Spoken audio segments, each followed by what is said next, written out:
प्रातः क्लास चल रहा था 7 मार्च 1968 गुरुवार को पहले पेज के मध्य आज में बात चल रही थी कि तुम बच्चियां आई हो ज्ञान रतन चुंगने के लिए है। शास्त्रों में लिख दिया है कि चिड़ियाओं ने क्या किया है? और सागर को हप्प कर लिया। अरे क्यों हप्प कर लिया? उन्होंने तो दिखाया दिया है कि उनके अंडी बच्चों को सागर है बाहर ले जाता था। अब यहाँ तो बेसिक ज्ञान से एडवांस ज्ञान में बाहर ले जाने वाली बात है?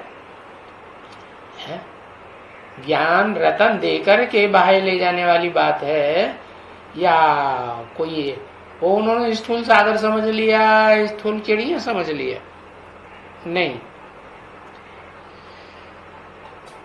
तो ये भक्ति मार्ग वाले ये भक्ति मार्ग की बातें कहते रहते हैं, बेसमझी की बातें, अर्थ कुछ भी नहीं, अनर्थ। तो अनर्थ से तुम गिरते जाते हो। कब? 2500 वर्ष का जो भक्ति मार्ग चलता है देहधारी धर्म गुरुओं के द्वारा, उसे सुन करके तुम गिरते जाते हो। तो ये अनर्थ हो गया ना बच्चे, कि कुछ अर्थ सहित हुआ नहीं, क्योंकि तुम उतरती कला में चले जाते हो। ऐसे तो उतरती कला में सतयुग के आदि से ही उतरते हैं, परंतु वहां तो धीरे धीरे उतरते हैं। और यहाँ तो कलाएं तेजी से उतरने लग पड़ती है। अभी समझते हो कि हम भक्ति करते, ये करते, वो करते, यज्ञ तप दान पुण्य बहुत करते, जैसा जैसा मनुष्य गुरुओं ने बताया वैसा वैसा सब करते रहे। परंतु तुम बच्चों को अब मालूम हुआ है कि सिवाय ज्ञान रतन के हम चढ़ती कला में नहीं जा सकते। और ये रतन तो अखूट भंडार सागर में भरा पड़ा है ज्ञान रतनों का। तो ज्ञान सूर्य बाप आकर के है सागर के द्वारा मुकर्रर रथ में प्रवेश करके ये ज्ञान रतन तुमको देते। तो ये देने की कल्प कल्प की बात है कि तुम हर कल्प में ज्ञान सागर को हप करके 21 जन्म के लिए अपनी आजीविका बनाई लेते हो, नंबरवार पुरुषार्थ अनुसार।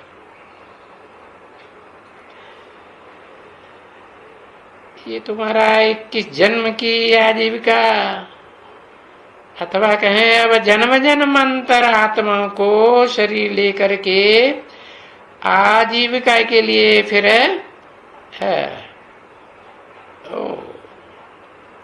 मास्टर से पढ़ते हो जन्म जन्मांतर के लिए।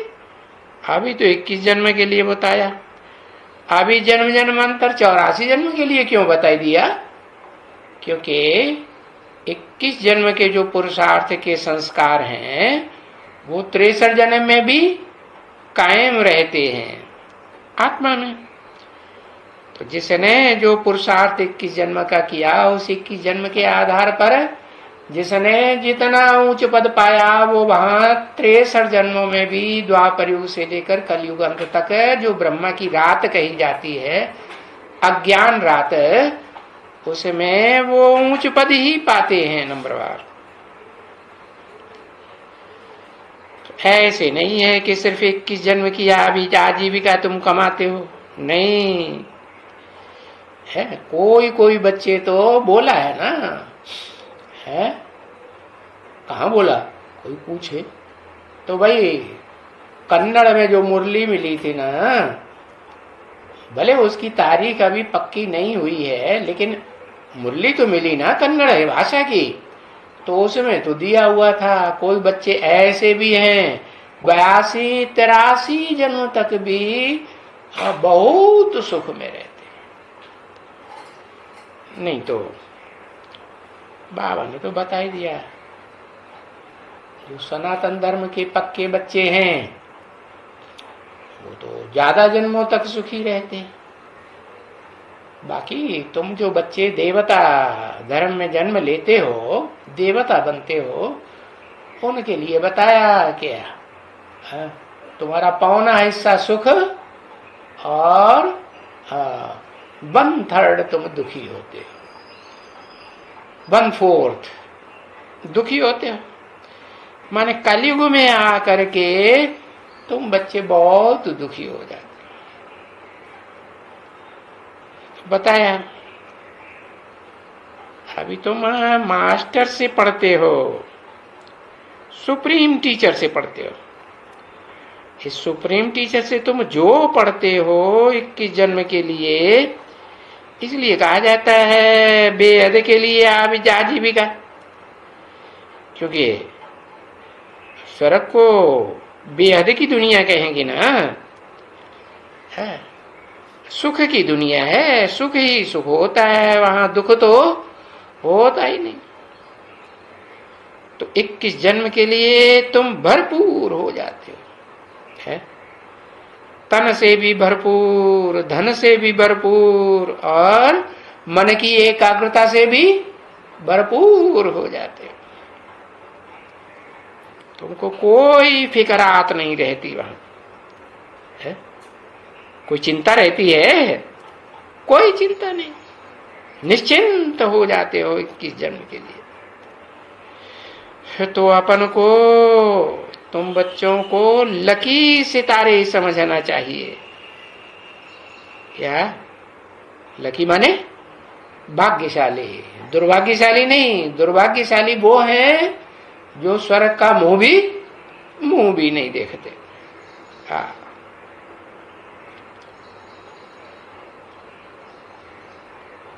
ये भी तो सितारा है ना बच्चे। कौन है, कौन सितारा है?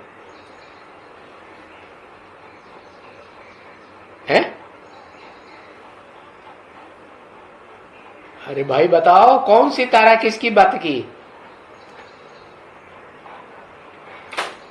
अरे ये ब्रह्मा भी तो सितारा है ना, पृथ्वी वालों के नजदीक है तो बड़ा दिखाई पड़ता है,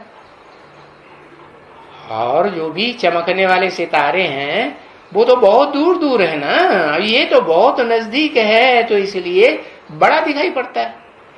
और दूसरे ग्रह उपग्रह में अगर मनुष्य जावेंगे या जाए रहे हैं तो वहां से उनको छोटा दिखाई पड़ेगा, सितारा दिखाई पड़ेगा या बड़ा दिखाई पड़ेगा? सितारा ही हुआ ना। हाँ, तो ये भी तो सितारा है ना। सुप्रीम सोल बाप कहते हैं ये भी सितारा है।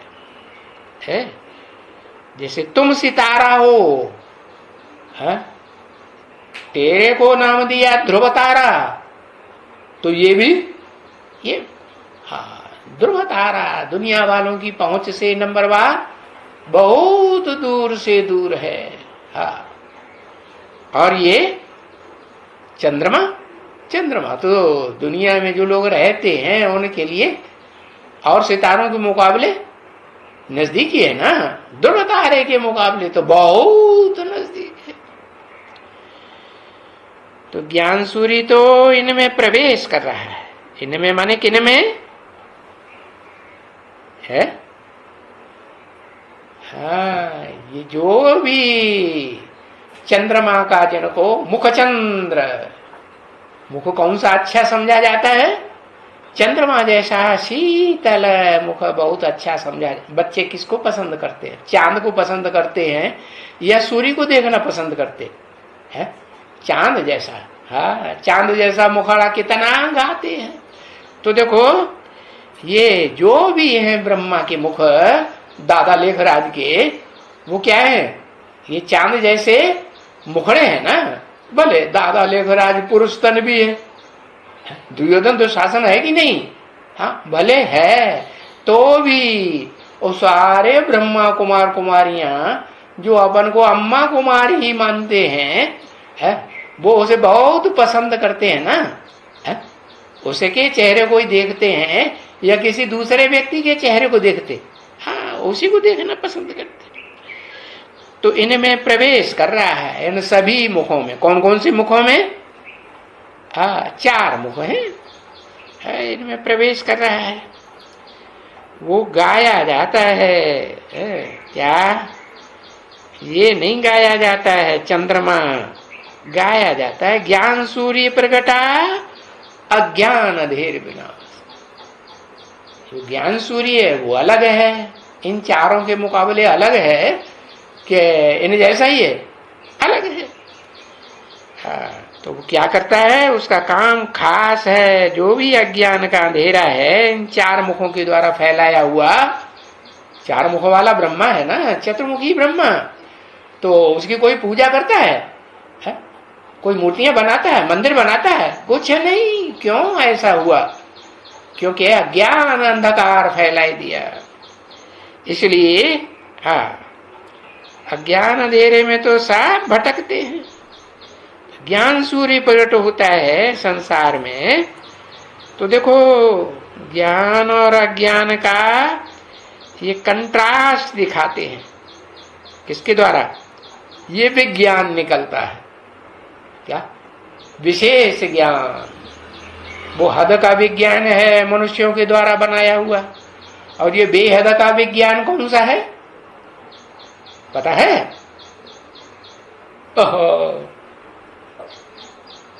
योग, याद।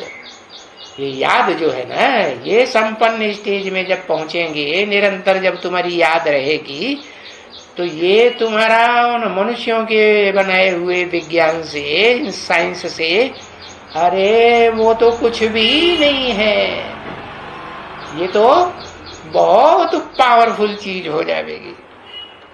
ये बेहद का विज्ञान बाप से मिलता है। तो देखो 3 बातें हो गई, ज्ञान और उसके मुकाबले विपरीत अज्ञान, और फिर उन दोनों को क्लियर करने वाला विज्ञान, हाँ विशेष ज्ञान। तो अब तो बच्चों ने समझा कि विशेष ज्ञान किसे कहा जाएगा? सिर्फ ज्ञान को कहेंगे या योग याद को कहेंगे? नहीं, जब वो याद और ज्ञान दोनों ही संपूर्ण स्टेज को प्राप्त करें तो क्या हो जाता है? विज्ञान हो जाए, विशेष ज्ञान हो, विशेष ज्ञान भी हो जाता है, विशेष योग भी हो जाता है। क्योंकि बताया ना, जो ज्ञानी जितना जास्ती होगा तो उतना ज्यादा योगी भी बनेगा कि नहीं बनेगा। तो देखो वहां है ना दिल्ली में यादगार, क्या यादगार है? दिल्ली में यादगार भी बनी हुई है, क्या है? एक अक्षर लिखो, है दुनिया भर की इबारत लिख देते हैं, ज्ञान विज्ञान भवन। हाँ, तो देखो दिल्ली में यादगार भी बनाई हुई है। अभी अज्ञान के लिए तो नहीं कहेंगे ना, है क्या? ज्ञान विज्ञान भवन कि अज्ञान विज्ञान भवन? नहीं, ज्ञान विज्ञान भवन कहेंगे। तो तुम फिर कहेंगे कि ये वो है अज्ञान भवन, और ज्ञान और विज्ञान तो वो नहीं है ना जो दिल्ली में बिल्डिंग बनाई रखी है, नाम रख दिया, नाम है सिर्फ, काम तो कुछ भी, ऐसा कुछ भी नहीं है। अर्थात ज्ञान और योग का तो उनको कुछ भी वहां मालूम नहीं है, परंतु सिर्फ नाम रख दिया है, जैसे इस दुनिया में नाम रख देते हैं। कहते हैं ना बंसी न पुंगो नाम है बंसीधरा, है ना। जल की न बुंदो नाम है गंगाधरा। अरे नाम ऐसे ही रख देते हैं। अब नाम रखे हैं ना बच्चे, तो काम तो कुछ दिखाई नहीं पड़ता है। और बाप बैठ करके ये बातें समझाते हैं क्या कि शास्त्रों में जो भी नाम है वो सब काम के आधार पर हैं, है? उन्होंने उनको ऐसे नहीं समझा, ये काम के आधार पर नाम है? हाँ। तो भक्ति मार्ग में नाम तो दे दिए हैं, अर्थ नहीं जानते। नाम दे दिए हैं, दुर्योधन दुख, दुख माने खराब, दुख देने वाला, दुशासन, दुश्शल, दुश्शला। अरे नाम तो दे दिए, उनका अर्थ भी जानना चाहिए ना। हाँ, नाम दे दिए, काम से कोई मतलब नहीं। तो इसको कहा जाता है फिर अज्ञान मार्ग। कितने गपोड़े लगाए हैं शास्त्रों में, है? तो देखो इसमें सभी गपोड़े हैं, जो कुछ भी शास्त्रों में लिखे हुए हैं सारे गपोड़े। जैसे ब्रह्मा के लिए, अभी देखो प्रजापिता ब्रह्मा के लिए है? और तो कोई ब्रह्मा दूसरा नहीं है ना, प्रजापिता ब्रह्मा। वो तो मनुष्य होते हैं ब्रह्मा, है? इस ब्रह्मा को कहा जाता है प्रजापिता ब्रह्मा, मुकर्रर रथधारी को, सारी प्रजा का पिता। अब उन चार मुख वाले जो चतुर्मुखी ब्रह्मा है, चार मुख हैं, चार आत्माएं हैं, उनमें किसी को या सबको कहा जाएगा सारी प्रजा का पिता? हाँ, नहीं। अरे थोड़ी बहुत प्रजा के ऊपर असर डालते होंगे, प्रभाव डालते होंगे, वो प्रभावित होने वाली उनसे प्रजा उनकी बन जाती होगी। बाकी 500-700 करोड़ मनुष्य जो इस सृष्टि रूपी रंगमंच पर पार्ट बजाते हैं, बेहद के रंगमंच पर, उन सबका बाप है कोई उनमें, चारों में है? कोई भी नहीं। अच्छा, फिर शास्त्रों में लिखा हुआ है कि प्रजापति को 2 भुजाएं। अब जानते नहीं है कि पति पहले बनता है कि पिता पहले बनता है? पहले तो पिता होता है ना, पिता होगा, पत्नी बनाएगा, अपनी रचना किसी को बनाएगा, तब बच्चे पैदा करेगा। बाद में वो फिर कहा जाता है, जब पत्नी बनाता है तो कहा जाता है पति, कि पहले ही पति नहीं। तो देखो पीछे कहते हैं 4 भुजाओं वाला, फिर 8 भुजाएं है, फिर ये 100 भुजाएं, 1000 भुजाएं। अरे आगे चलते चले जाओ, 16,000 भुजाएं। सुना है कभी? और शास्त्रों में तुम बच्चों ने ये सुना क्या कि कोई मनुष्य को इतनी भुजाएं होती है? सहस्त्र भाव अर्जुन दिखाई दिया, हजारों भुजाओं वाला अर्जुन। ओहो, ब्रह्मा को 1000 भुजाएं। अरे इतनी भुजाओं वाला होगा, रावण को 10 सिर वाला दिखाई दिया। अरे अम्मा को तो बेचारी को मुसीबत हो जाएगी पैदा करने में, है? नहीं हो जाएगी? हाँ, तो बताया ये सभी को हम महाभारत में या भागवत में या कहाँ भी किन शास्त्रों में, इन सब में लिखाई दिया हुआ, अर्थ कुछ भी नहीं। अरे अब बाप आकर के बताते हैं ये भुजाएं जो है मनुष्य की, वो तो आत्मा की सहयोगी होती है ना। हाँ, सबसे जास्ती सहयोग भुजाएं देती हैं कि कोई और अंग देता है? भुजाएं सबसे जास्ती सहयोगी होती है। तो देखो ये सभी को हम महाभारत में, भागवत में समझाया हुआ है। ये जो इतनी भुजाएं दिखाई हैं देवियों को, ये सब देवियों की भुजाएं हैं, है? देखो महाकाली को कितनी भुजाएं दिखाते हैं, दिखाते कि नहीं? हाँ, और दुर्गा को कितनी भुजाएं दिखाते हैं। अरे वो दुर्गा जो दुर्गुण दूर करने वाली थी, वो पहले तो अपने दुर्गुण दूर करे ना। है? सच्चा संग करेगी, अच्छा संग करेगी कि कीचकों का संग करेगी तो दुर्गुण दूर होंगे। हाँ, दुर्योधन दुशासनों का संग पालने से, उनको संग करने से थोड़ा ही ऐसे होगा। ऐसे का संग करे जो एक का संग करने वाला हो। तो महाकाली किसका संग करती है? तब महागौरी के साथ महालक्ष्मी बनती है। किसका संग करती है? हाँ, जिसका नाम ही है गौरी, उसका नाम है काली। काली बनी तो नंबर 9 की देवी हो गई, बाद में पूजा होती है। और गौरी बनती है तो अव्वल नंबर में लक्ष्मी की पूजा होती है। तो समझा क्या? काली और गौरी का फर्क समझा? अब उन्होंने कृष्ण को काला गोरा बनाई दिया। कृष्ण काला, कृष्ण गोरा दिखाते हैं ना? दिखाते हैं कि नहीं? नहीं, कृष्ण को तो गोरा ही दिखाते हैं कि काला दिखाते हैं? क्या दिखाते हैं? अरे एक अक्षर लिखो। कृष्ण को तो कहते हैं श्याम सुंदर। श्याम माने काला, सुंदर माने गोरा, लेकिन समझते नहीं हैं। उसका चेहरा जो मंदिरों में काला दिखाया हुआ है कि गोरा दिखाया हुआ है? भले बच्चे के रूप में है, बच्चा बुद्धि है। बच्चे को तो महात्मा कहा जाता है, उसका काला चेहरा क्यों बनाई दिया? समझते नहीं कि वो किसकी यादगार है। वो उस 16 कला संपूर्ण कलाबद्ध कृष्ण की यादगार नहीं है। वो तो उस कृष्ण बच्चे की यादगार है जिसको शिव बाप मुकर्रर रथ के रूप में या अर्जुन रथ के रूप में कल्प कल्पांतरा आकर के अपनी गोद में गोद लेते हैं। तो देखो अभी अर्थ क्या है, और उनका अनर्थ कर दिया है। वहां तो देखेंगे, कहेंगे कि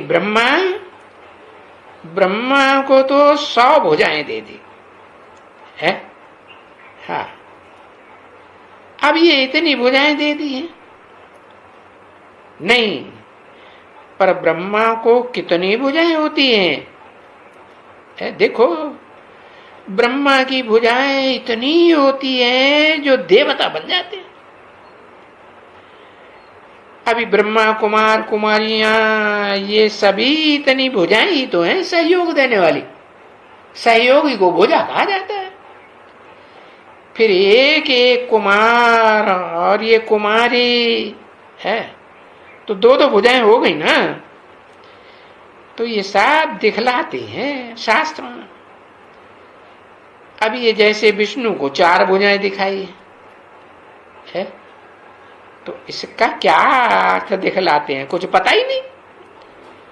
तो उनका भी कोई अर्थ होगा ना। तो वो 2 हैं, लक्ष्मी और नारायण।